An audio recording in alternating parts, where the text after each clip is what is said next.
What's all the fuss in Dallas about Confederate monuments? What do they mean? Why should we care? We'll be talking with Gerald Britt from CitySquare about just that and other matters of race and public life in Dallas on Good God. Stay tuned.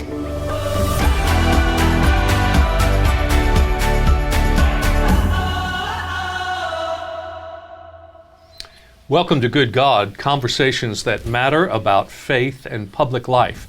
I'm your host, George Mason, and I'm pleased to welcome back to the program Gerald Britt. Glad to be here. Gerald is the Vice President of External Affairs for CitySquare. And I think, Gerald, maybe we should just stop at this point to give you a chance to talk about what you do and what CitySquare really does, because it's such an important player in Dallas. Well, CitySquare is an organization that works to fight poverty from the standpoint of direct service and advocacy. So we've got a number of different programs that address direct service, food pantry, job training, housing and the like. And then in terms of advocacy, that's work that I and my team do. And so we do any number of things to both accentuate the programs that we have, but also to work to build relationships with other nonprofits and other programs that we hope will enhance our work and that whose work we can enhance as well.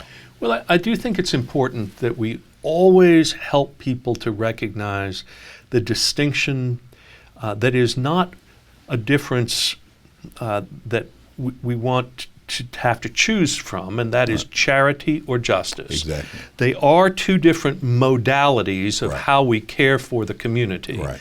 But one or the other always leaves a gap, right? And so I would say that if we go back to the whole concept of give a man a fish and he'll eat for a day, teach a man to fish and he'll eat for a lifetime, that's one way to look at that. But of course, if somebody builds a fence around the pond and then locks it so you can't, even if you know how to fish, you can't get there so you can do that, that turns into a matter of justice. Exactly. That's more than just a strategy of helping create personal responsibility and helping create skills that make a person. It is about, do we all have opportunity and access here that is God-given and a right for us to participate? And so the advocacy part of that really focuses more on that question of what happens to about that fence. Exactly. Right? Yeah, exactly. So and a lot of people either know it or don't associate this work with CitySquare, or may ask, what does this have to do with CitySquare? But we work on issues of public education. Yes. We work on issues of job training. We work on providing access. As a matter of fact, we are organizing right now a forum, a mayor's forum for after the election in May. Yes. Because we believe that politics is an important part of citizenship, and we're not just trying to we're trying to kind of recalibrate a little bit of the way CitySquare talks about itself. And I heard a phrase the other day in a meeting that I really like. We're trying to provide people with pathways out of poverty. And one of those pathways is by participating in government and participating in meaningful ways in government, not just getting people to vote, but to getting them involved in politics, because I think that is going to be a way that people are able to help determine their own future. Right. Well, so when we talk about addressing matters of advocacy, we've had one recently here that has been very public, and it's been something we've been working side by side about, and that is to take down the Confederate monuments in Dallas that have presided over our city in a symbolic way. It always makes me smile a little bit, and then frustrates me when I hear people say, "Well, what's the big deal? They're just statues." And they're just symbols of. And I say, wait a minute. So is baptism. So is the Lord's Supper. So are they're not mere symbols. They represent something. They mean something about who we say we are, Right. and that sort of thing. So you have been passionate about the inappropriateness and really the wickedness of continuing to defend these symbols of the Confederacy and injustice that took the lives of Black Americans and with impunity, Right. and made it a cause that these represent a kind of cultural amnesia, Right. and an intentional offense to a Right. part of our community. The speech you made at our church actually was a dramatic one in which you addressed that. What were some of the key points that you would want to say to people as to why this has to change? Because I think it's very important that we understand a few basic historical facts. The Confederacy lost the war. I think that's a very important place to begin. Right. They were not, at the time that they were fighting, Americans. Right. They were citizens of a foreign country. They seceded. Exactly. Exactly. Nobody forced them to secede. Right. They decided to secede. Mm-hmm. So that's one thing, which means, in effect, they were traitors. Mm-hmm. They were traitors to the American government. Mm-hmm. It is only by, I know that some of them may hate to hear this, only by the compassion of Lincoln Mm-hmm. that they weren't treated as traitors after the Union won the war. So that's one thing. The other thing too is we have to understand what the true legacy of the Confederacy is, and that war was. The true legacy is not valiant soldiers or valiant people who fought for ideals like states' rights. The true legacy is Jim Crow and segregation, a period during which 4,000 people were lynched, Mm-hmm. a period during which our rights were taken away and were taken away, and barely acknowledged after a period of 100 years. And these monuments all over the South were put up every time progress was being made. Exactly.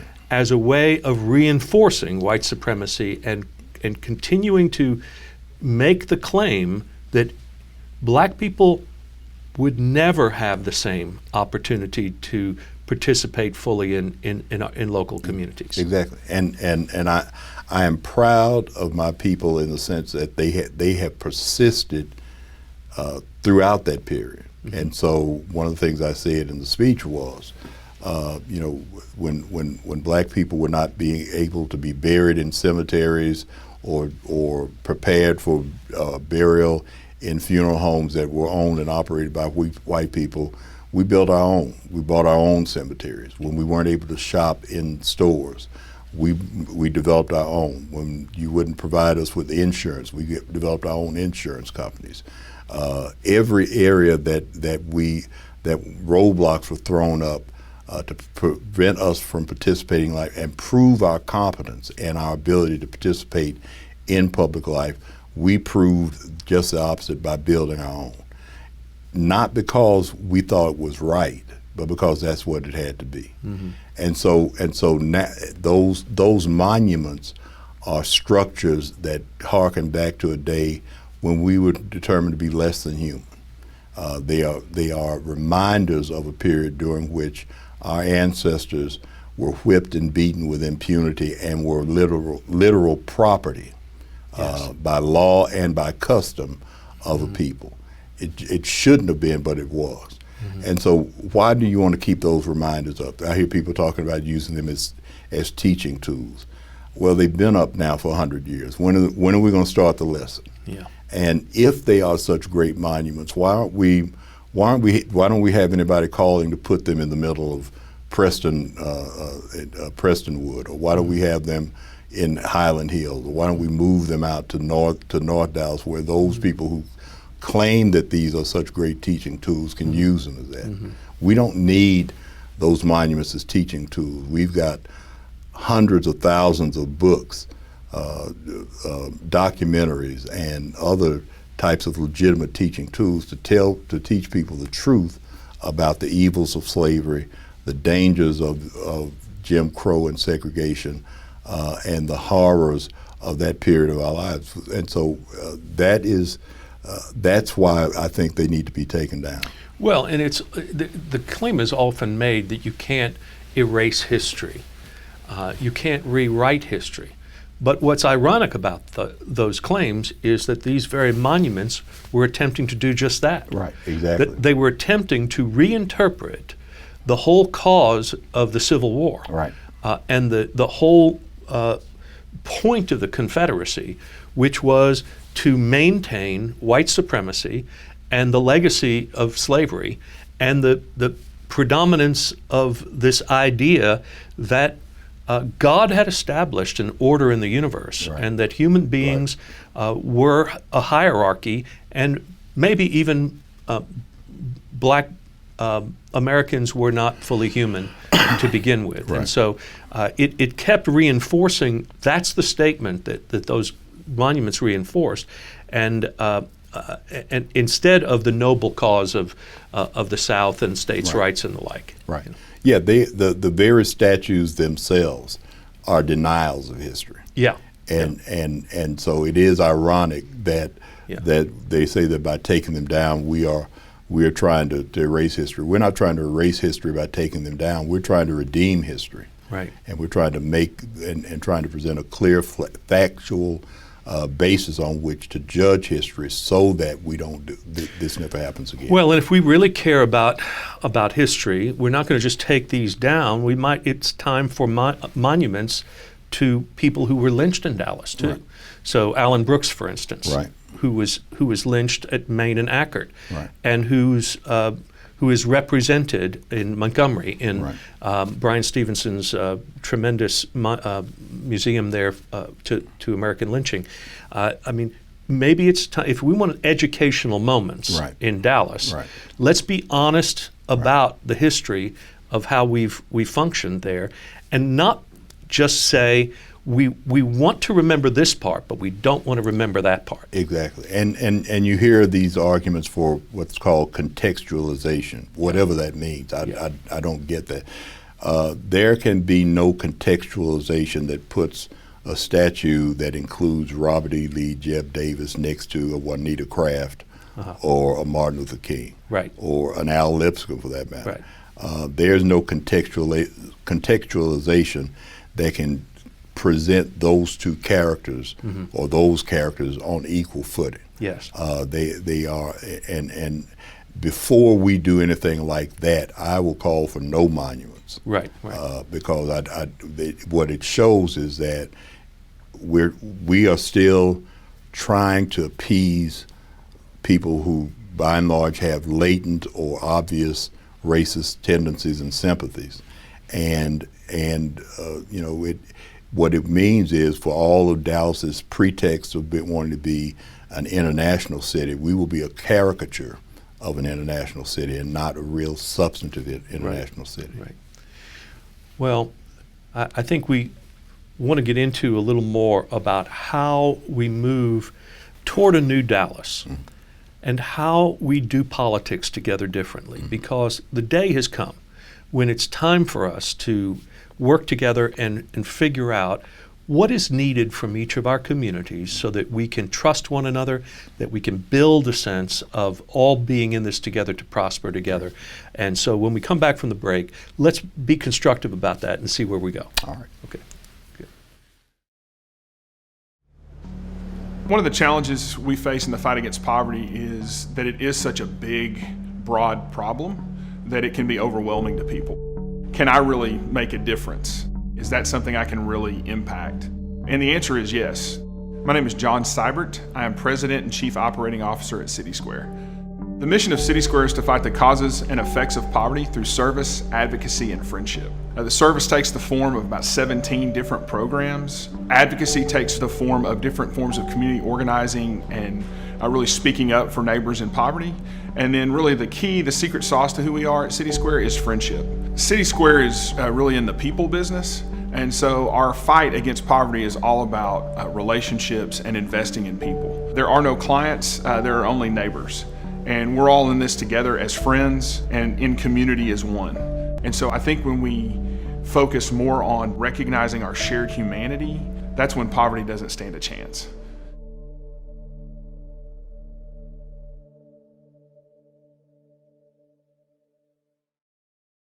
We're back with Gerald Britt of CitySquare. And Gerald, before the break, we got to talking about how we work together in the future to create a new Dallas.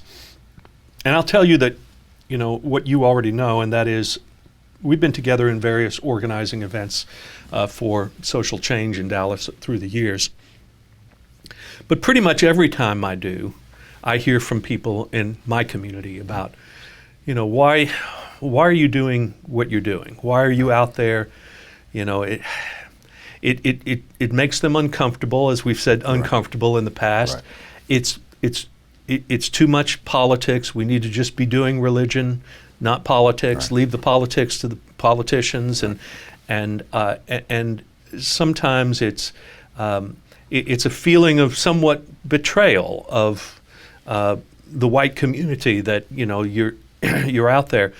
What would you say, first of all, to people in white churches in Dallas about, a lot of my colleagues, I think, would like to do more. Mm-hmm. And they feel somehow that they are constrained by their sense that they have a congregation that is, they're going to lose their trust if they're out there on the front lines in this way. What do you want them to hear? I'd like for them to listen to some of George Mason's sermons. Well, thank you. Because I think you make the case just as well as anybody does. I would tell them pretty much what I even tell black churches. Black churches that are concerned about being too political and whatnot. Mm-hmm. I tell, politics has the lights on. We don't pay the light bill for New Mount Moriah Baptist Church to heaven. We have to pay that to a company that is regulated by politics. Ah, right. We run water in the baptismal pool to baptize people. There is no heavenly outpost where we go to pay that bill. That's paid downtown and regulated by politics. Right. Everything our parishioners come to us for, whether it be health care, whether it be jobs or whatnot, ultimately is regulated by politics. So we have to talk about politics because it touches our everyday life. Right. Then you also have to understand that politics is the means by which in the public square we settle it should be a place where we settle the arguments about how we're going to live together. Yes. And so, everybody doesn't go to church. Mm-hmm. And so everybody won't understand what the Bible says about divorce or what it says about any number of the doctrinal issues that concern us as people of faith. Mm-hmm.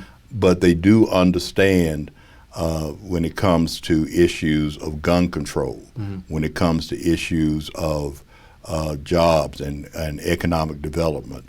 And as we are talking about that, we've got to talk not just to one another, we've got to be able to talk to the rest of the world. Right. And we've got to be able to talk to the rest of the world in a language that makes sense to them. Yes. And we without losing our faith at the same time. Exactly. Right.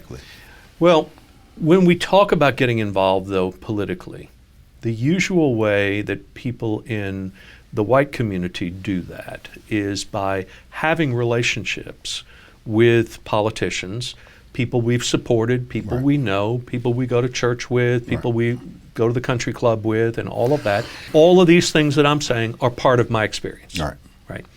So the truth of the matter is, I can pick up the phone and call or text a lot of people in public office, and they will hear from me, and we will be able to get in touch with them, and we'll be able to talk. Well, that access is something that is not a reality for everyone in Dallas, Texas. Right. Even if it should be, it's not.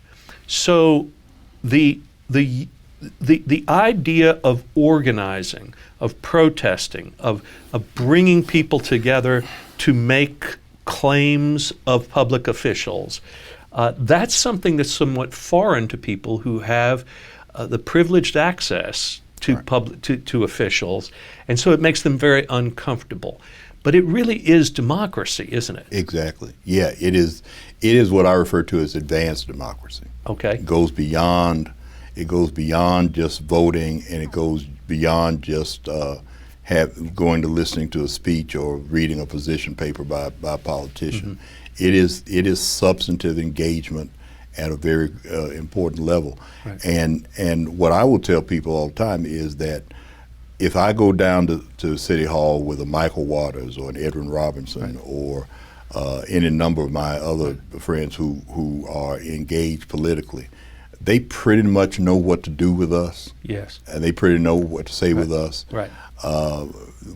But if I go down there with you, and I Right. go down with Jeff Warren, and I Right. go down with any number of our white Matthew pastors, Ruffner or whatever. Yeah. Andy Stoker. and we go down there together, Right. and we're all saying the same thing, Yeah. Right. that gets a different kind of reaction. Right. And that's because they know they can't just hand us the same old line Right. and think that now is that the way it should be? Actually, it is the way it should be. And so that's why I've challenged even white pastors during the Botham John shooting to come out and to have. Right. I talked with somebody. I said, white pastors need to have their own press conference. Yes. About this. Right. Not under the safe covering of having me and Brian Carter and some others stand behind them, but have their own, because they need to see Yes. that these men are standing for justice and that it's important to their community just like it's important to ours. It's sometimes difficult when you are trying in the white community to, as the white pastors, when I talk to them, there's a feeling of if we only do something ourselves, does that say that we think we're we don't need you, or we're gonna solve this problem without you, Right. and whatnot. And then there's the other side that's confusing when we'll say to you, Gerald, what do you need us to do? Right. As if that's a great mystery. I'm glad you saying that, because I got tired of saying it. Well, it is sort of ridiculous. Like, hello, just say the truth. Yeah. Speak the truth and be there. Yeah. But we need to ask permission somehow or ask instructions, because we're, but part of that is just that we're looking for ways always to protect ourselves while we're also prophetic, and Right. it's very it difficult. doesn't work like that. It doesn't work like that. Yeah. And if I've had, if I had a nickel for every time someone said, "Be careful, George." Yeah. Be careful. Right. You got with some of these relationships, you're getting a little too far out there. Right. Well, what does that mean, out there? Like out there in where Jesus is, out there where God is at work, out there where it makes us uncomfortable, but because there's a difference, there's a gap between the way the world is and the way God has called us to make the world. Exactly. And in that gap is where we live. And we've got to acknowledge that, and that's going to cost us something. Exactly, and I think that's exactly right. You cannot take a prophetic stance and have it not cost. Right. It just does. Old preachers used to say you can be prophetic or you can be a pastor. You can't do both. Well, and yeah, and we dispute that. Yeah, it's kind of a harsh saying, but what I think what they mean is you can have the dynamic and the dynamism of a prophetic ministry, or you can have a comfortable pastoral ministry. Right. And you can't do both. But if you love people, if they know you love them, right. And you are there for them Right. over a long period of time,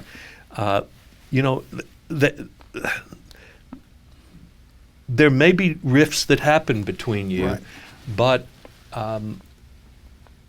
our call is not just to make life comfortable for each other. Right. Well, yeah, and Larry James says the same thing, that and I've experienced that as well, if you spend enough time burying enough people, Right. baptizing enough people, visiting enough folk at the hospital, Right. making sure that people have, are taught, and they'll give you a tremendous amount of license Yes. to do some of the more, what people might consider the eclectic stuff that Sure. we're talking about.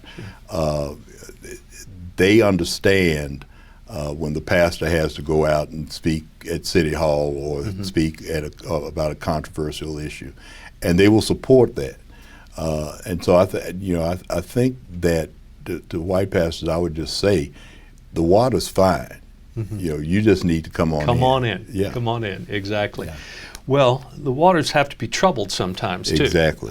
In order for them ever to be calm, and you can't do it the other way around. Exactly. So. But I understand the critique also in that it's hard to do both things well, and it's necessary to do both things well.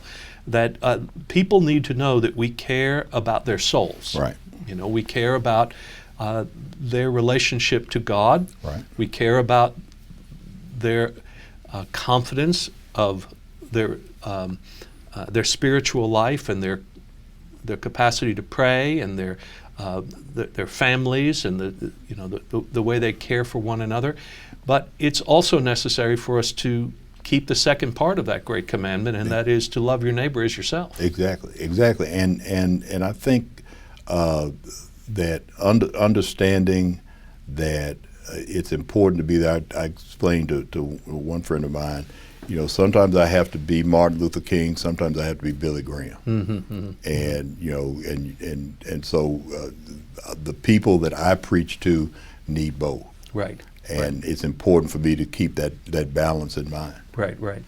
And I think it's fair to say that you can go into most black churches in Dallas, Texas, and hear that very same thing taking place. Yeah.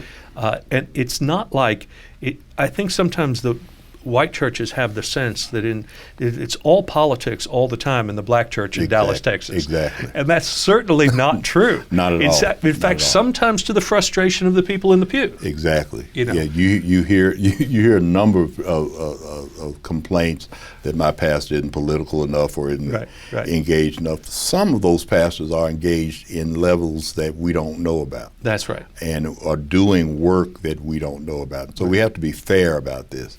But at the same time, they have to understand that there are a number of people who come there to be comforted, a number of people who are in grief, a number of people who are suffering through any number of types of losses that you can't imagine. That's right. They have to be spoken to as well. And so you have to preach that prophetic word, yes, but you also have to preach a pastoral word. Well, and I think people often mistake politics and partisanship. Right. It's not about getting up in the pulpit and naming all the ills of the opposing party, who you might not like. Right. So that you are in a position where you're only leveraged with one sort of people, with one sort of political approach. No, I mean politics. Every politician has to be held accountable, regardless of party, for are they seeking the common good in our communities and in our country. Which is one of the reasons I've never endorsed a candidate. I tell people my job when I was a pastor is to be more like Nathan. Yes. Than to be the biblical Nathan. Yeah. Yes. But who stands alongside the king, telling the king what the Lord wants him to hear versus what he thinks he needs to hear. Well, Gerald, I think you've spent a lifetime of ministry in Dallas doing just that, and you've also helped me learn to do that. And if, to whatever extent I succeed, it's in part because of your friendship and model. Well, I appreciate your friendship, and I appreciate the work that you're doing here at Wilshire. Not just on behalf, not just the traditional pastoral work, but the prophetic work as well. Thank you so much. Glad to have you on Good God. Thank you so much. Okay.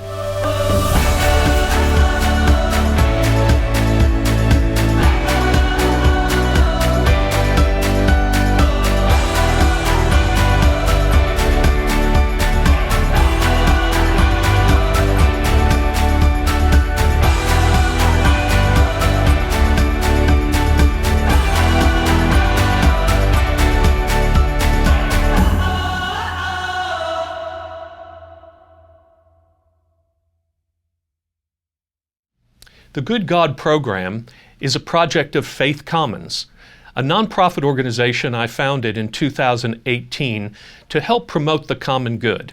Doing public theology across faith traditions and across racial and ethnic lines is an important thing today in our communities. We hope you'll continue to enjoy Good God, but look at some of the other things we're doing also through Faith Commons at www.faithcommons.org.